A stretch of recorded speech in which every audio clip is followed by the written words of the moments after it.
You're watching NewsX, I'm Rishabh Gulati. I wanted just to put a premise as this lovely Republic Day photograph of the BrahMos is behind me is worth thinking about it. Imagine that very much in our lifetimes, in the next decade, maybe two, the two most relevant, largest, expensive, massive items on India's current account exchequer, energy, which is oil and gas, and defense procurement. Imagine if the lakhs of crores of rupees that we have to send abroad to either buy oil and gas or to buy planes and tanks and missiles to defend ourselves. Imagine if those were removed. We are looking, I just want you to just have some imagination for a second. Just think about it. In the next decade, maybe two, with ethanol, with hydrogen, with solar, little bit of nuclear, we can almost become energy self-sufficient for the first time since independence. And with all that we are developing, and I'm going to discuss over the course of the next 1 hour, we won't have to buy the second most expensive items for which we spend foreign exchange abroad. Then take the next leap of imagination that forget we won't have to buy, we will be able to sell.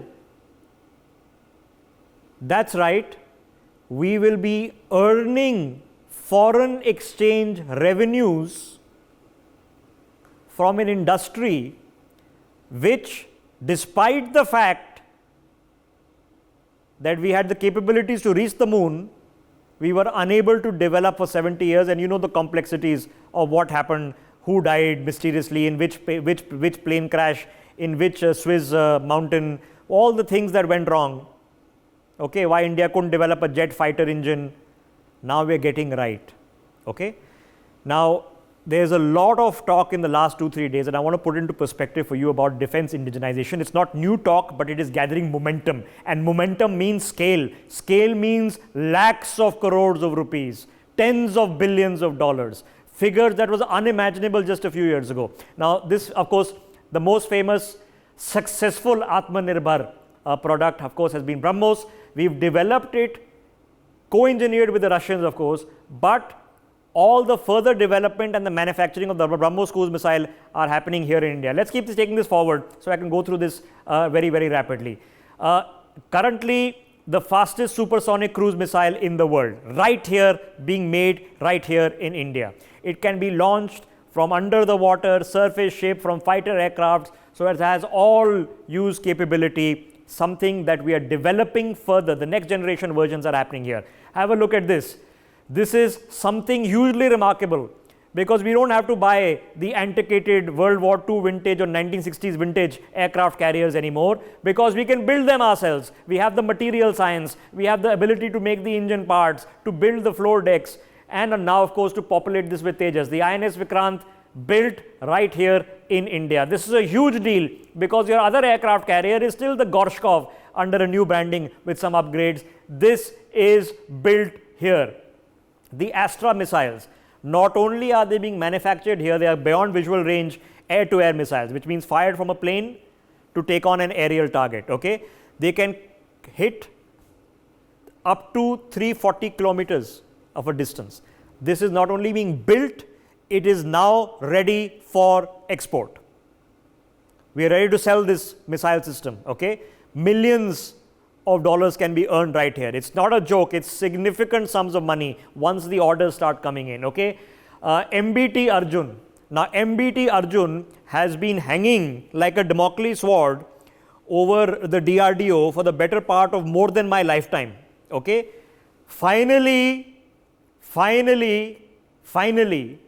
we are hoping to reach a conclusion that we can build our own tanks, so that we don't have to buy the T-90s from the Russians anymore. This is a big key ticket development for when it's completed, and this Damocles sword has been removed from our head. The albatross has been removed from our neck of MBT Arjun, finally. Let's now move on. Let's keep moving faster because we have lots of scope to cover, lots of people.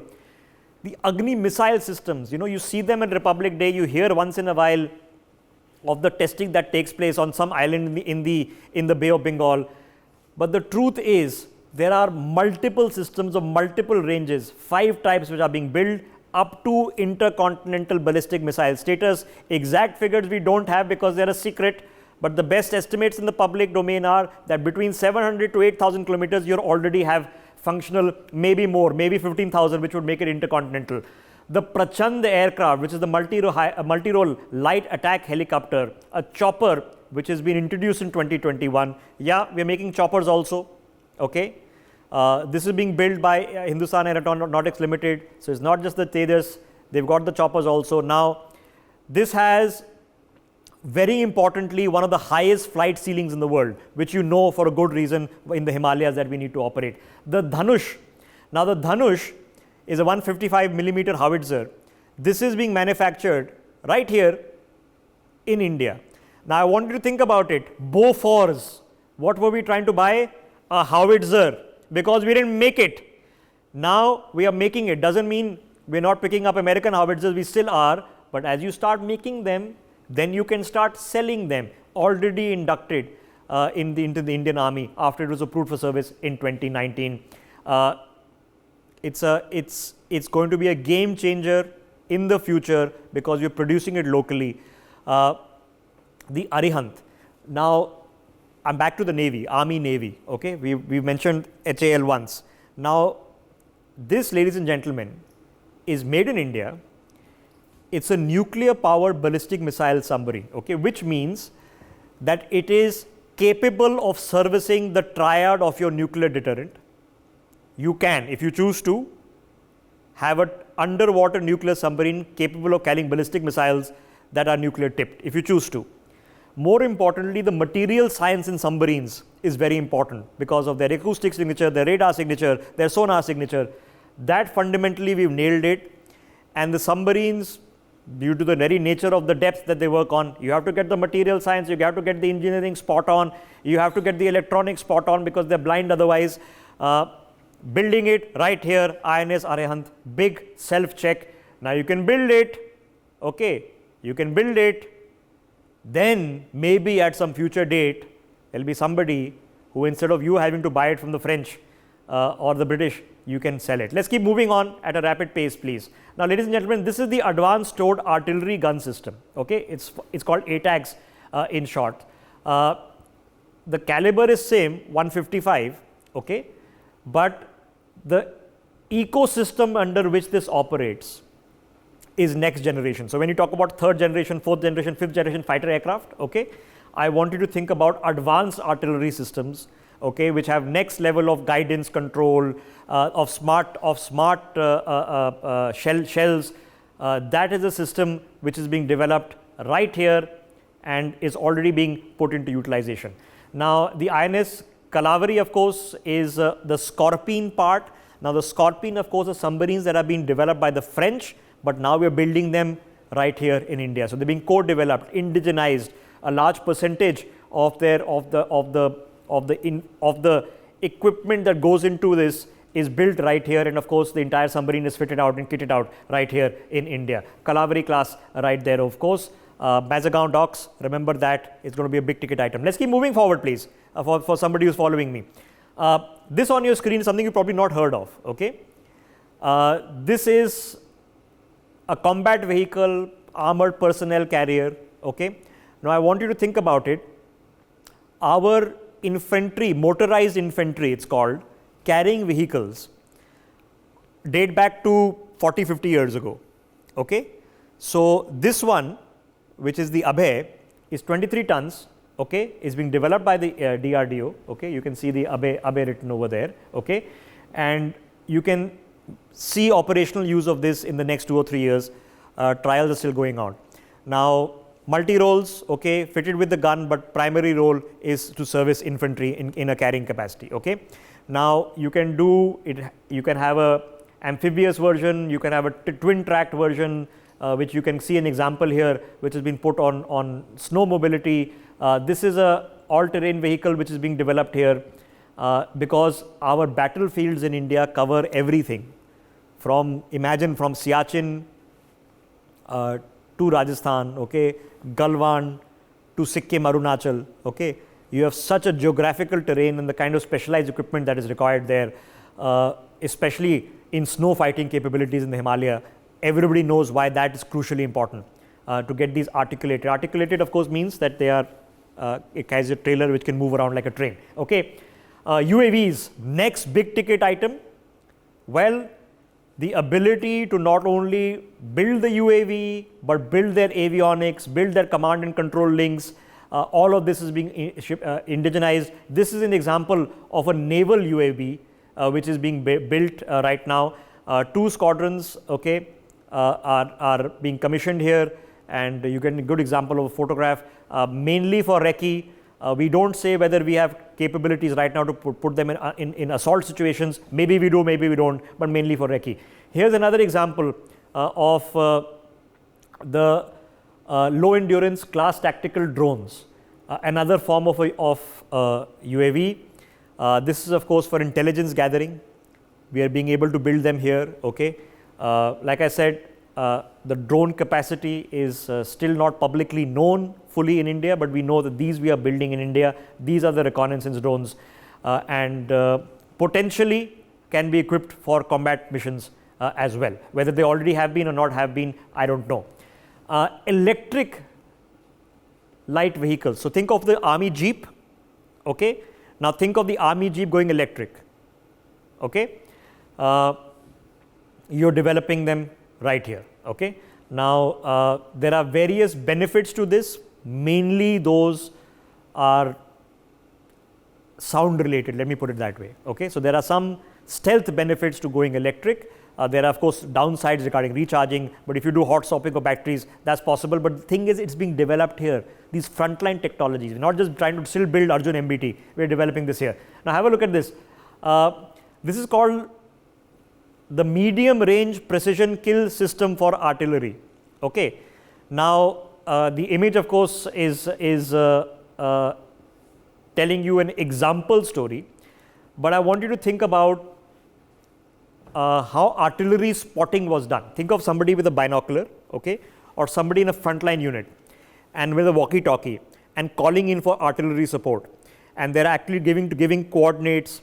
Then the commander of the artillery unit is giving instructions on firing sequences, on firing strategies to hit those particular coordinates. A very mechanical system which is, World War I vintage. In the modern era, where you can have a drone flying that can actually do the spotting and maybe even the direction of smart artillery shells, frontline technologies which are being developed and being researched here in India. Okay, so this is what's on the radar, what is being done, and what is now coming up, what is part of the list of items that we're looking at, that you're seeing these announcements of these lakhs of crores to be spent. Here's another one which is on the next generation. This is low level light radar stations. Now think of a radar station which is fixed, which is operating at a particular height, and pilots are then advised to fire below the radar ceiling. Okay, now I want you to think about it in very complex terrain, especially in the mountainous terrain in Kashmir and Arunachal. A portable radar system that is on the back of a truck, okay, where the fixed radar systems that are manned by the Air Force and others can't effectively operate below a certain height ceiling. This is where that comes in. Build it here in India and develop it here in India, research it in India. Now, this is something very basic. This is not something new. Okay, chemical agent alert systems. Now, you and I know that chemical agents are banned by various global conventions and have been banned since the First World War. But that doesn't mean you shouldn't be able to check and protect yourselves in case some rogue agents use them. Now, this technology is not new, okay? But the upgrades in the technology regarding the spectrometry of nerve agents, using ionic imaging, all of this is being co-developed right here in India, and the investment is going into this to develop it here. Now, armored fighting vehicles, next generation, okay? So when you're creating an armored fighting vehicle, there are armored vehicles which are troop carriers, there are tanks which of course are armored, then there are armored fighting vehicles. The key difference of course being is that this is not on a track, it's on wheels, it's going to be lighter, it's going to have a lower caliber gun, but it's going to be faster and it's going to serve a multi-purpose role. Capable of firing projectiles at 1,000 meters per second, fantastic. Another one is called the integrated mobile camouflage system, okay, which is basically to say that when you build these armored fighting vehicles, tanks and artillery pieces, etc., believe it or not, even the camouflage that is used, we weren't developing indigenously effectively enough, okay, believe it or not. So this is not cutting edge stuff. You can apply cutting edge gradations to this, but that development is happening here in India. So it's a lot of puzzle pieces, ladies and gentlemen, that go to make a fighting force, okay, a lot of puzzle pieces, and you think these through, and then you have to get into a zone of you're producing all of them. I think that gives you a rough idea of where we are headed. Let me go back and take my chair and open up this conversation. Wing Commander Sudhakar joining us on the broadcast as well. General Katoch is with us, and General Dwivedi joining us very, very shortly. Wing Commander Sudhakaran, let me quickly begin with you, sir. Okay. Now, I want to discuss some of the specifics, and we'll discuss the larger picture in just a bit. Okay. So let's discuss some of the specifics. When we are building our own howitzers, when we are building our own armored carriers, okay, when we are then going to the next level of air-to-air missile systems, radar systems, drones, I'm assuming certain drones are going to have fighting capability, assault capability, maybe air-to-air, maybe air-to-ground, for sure. You are transitioning from very basics to cutting edge. Now, we are at the moment of transition, sir. Are you seeing some momentum building here? Really large.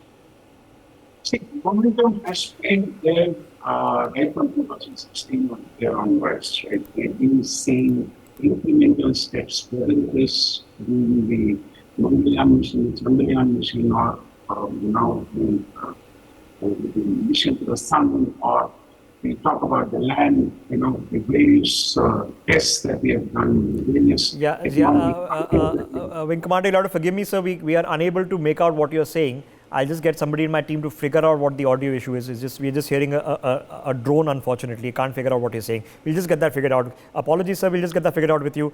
Let me just hop across to General Katoch.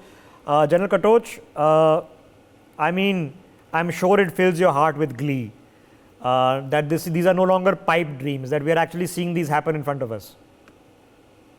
Thank you, Rishabh. Rishabh, you're very right. For very long, we kept on hearing about about what is going to happen in the defense sector, but nothing really moved. Now, things are moving. But there is just a word of caution, especially to the people who are not aware of how the system works. Any equipment to be produced, there may be a lead time of 5 to 10 years. Yeah.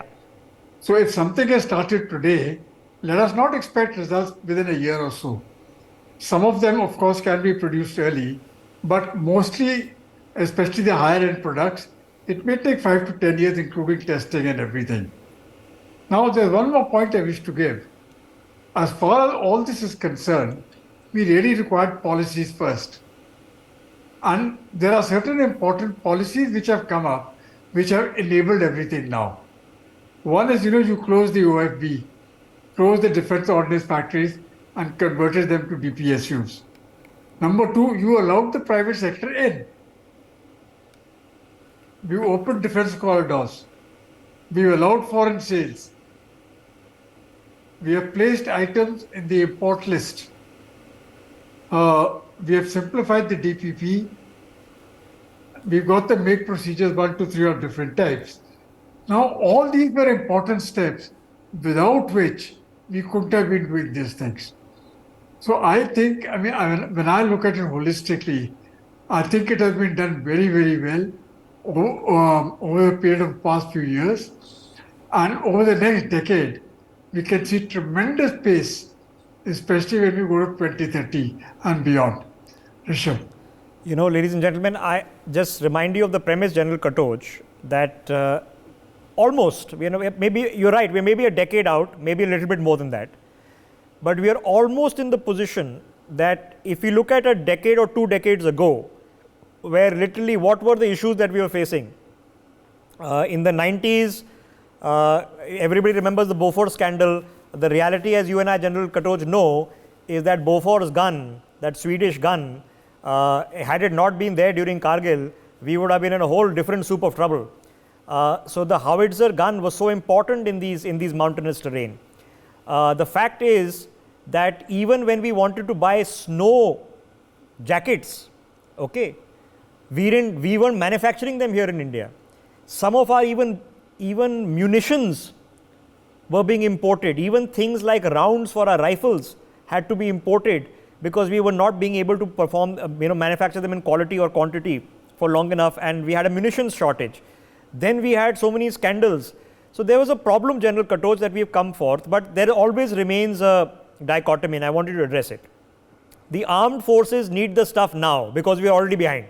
Okay. The development takes 10 to 20 years, as you said. So how do we find the balance in between what we need literally bought immediately, because our Air Force is 20 squadrons behind. The army needs a tank. You can't still wait for Arjun, which has been going on for 40 years. How do we now find the balance? This is a very interesting question, Arnav, because there is no perfect answer or no perfect solution. But generally, as far as the armed forces are concerned, and I speak for all the 3 services, about 1/3 of your systems, equipment, etc., are new. 1/3 has seen some life, and 1/3 have to be replaced. They have done 35, 40 years. That is generally how we do the matrix. Now, in these particular cases, there are some things which we have already made, Let us take an example of Tejas. I think Tejas is a very, very good aircraft, and we don't need to wait anymore. So if Tejas is supposed to replace the MiG-21, then replace the MiG-21 with Tejas. Your AMCA is under development. As far as the Navy is concerned, you've already mentioned about the ships and the submarines, etc. They're already being produced. In the Army, there may be some problem in terms of tanks, but the major thing is in artillery, we've got it sorted out. We are making our own guns. And other small arms system, I think we can handle. One point is regarding missiles. Now, India is quite advanced in missiles. I think that is one of our strengths. I really don't see a problem if you put in your focus on missiles, from the very short range missiles to the intercontinental missiles. We'll be able to, manufacture the items which we require in the quantity that we require. Rishabh. Okay, so it's about building that capacity, and let me try to get Wing Commander Sudhakaran back into this. Wing Commander Sudhakaran, now, for us to say, okay, we've built this. So I mentioned first the Scorpion, the Vikrant and others, and now we know we are going to be building. Okay, everything from the armored personnel carrier to the light howitzers to the UAVs to the reconnaissance drones, getting closer and closer to cutting edge stuff. Are we laying the template now for a clarity of a defense industry that goes just beyond what we used to consider defense industry?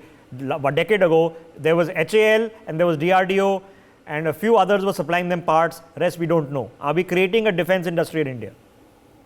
Rishabh, I want to put one thing straight here, because right now, if we're talking about indigenization, it's more of a compulsion than about a commitment.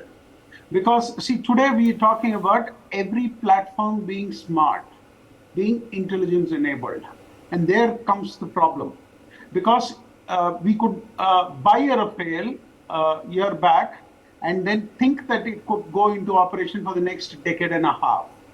That's not going to happen in the next 5 to 10 years, because weapons are getting geofenced.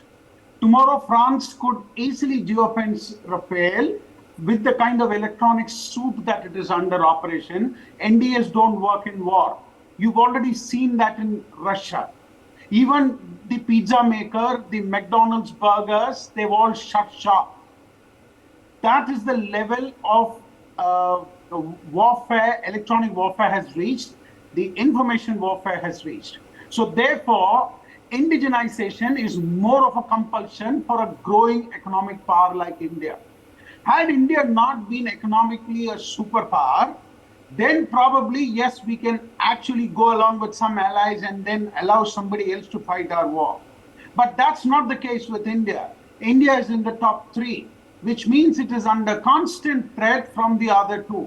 Not only from the other 2 who are leading us, but also from the other 4 or 5 who are trailing us, which means we are sandwiched. And that is why it is very, very important. We need indigenization as on yesterday. That's point number 1.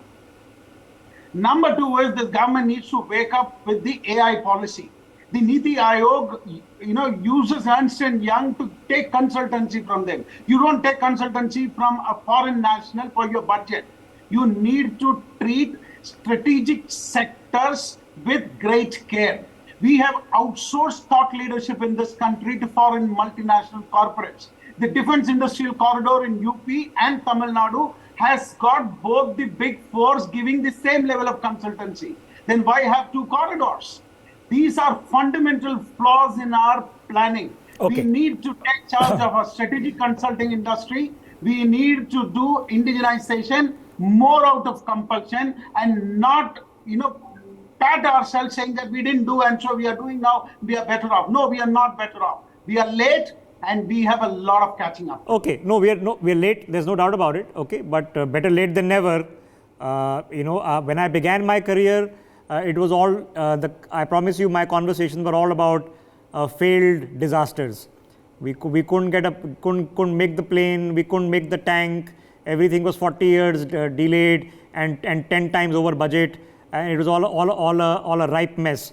What you are now seeing on your screen is what I wanted to have a conversation on, because the larger conversation I'm having subsequently after this is on the specifics of what we are actually developing. Okay, so let's look at some of these things once with General Katoch.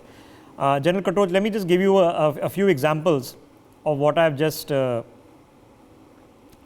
sort of already read out.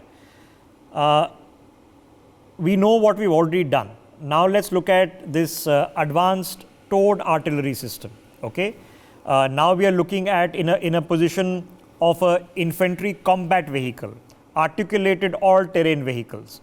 We are also looking at tactical drones, electric light vehicles, which are basically jeeps for the army, medium-range precision kill system for the artillery.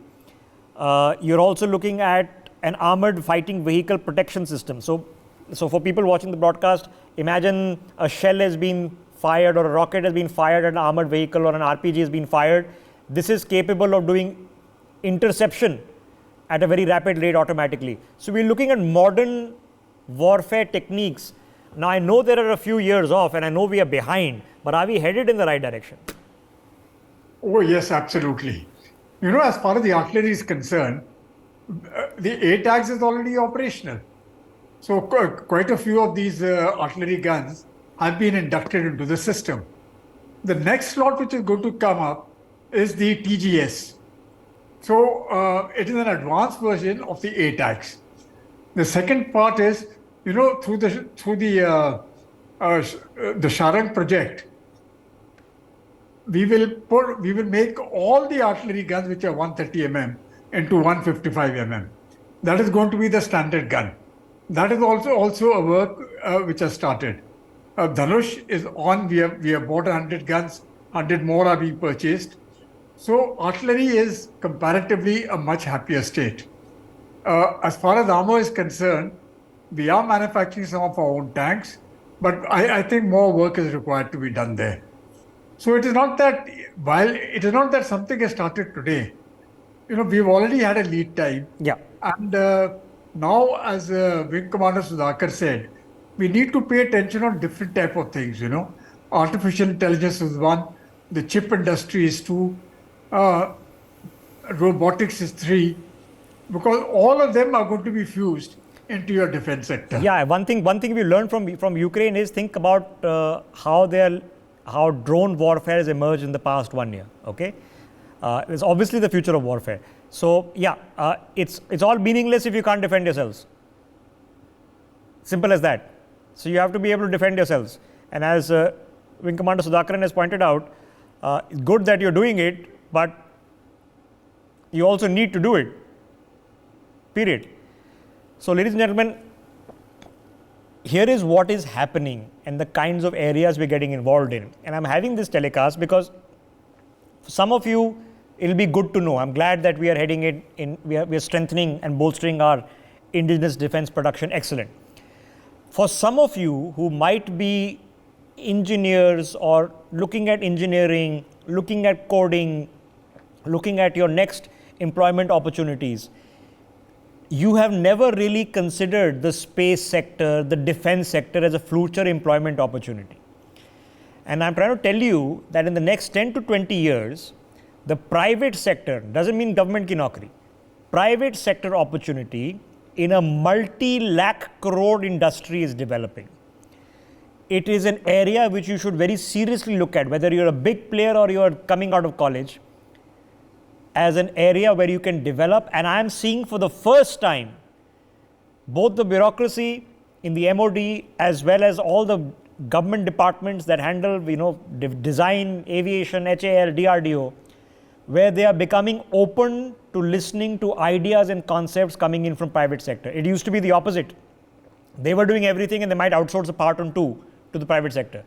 This thing is changing, which means an opportunity comes. So defense contracting, defense manufacturing, it's a huge thing developing. So keep it in mind as you're making business decisions and career decisions. For more such videos, subscribe to the NewsX YouTube channel, hit the bell icon.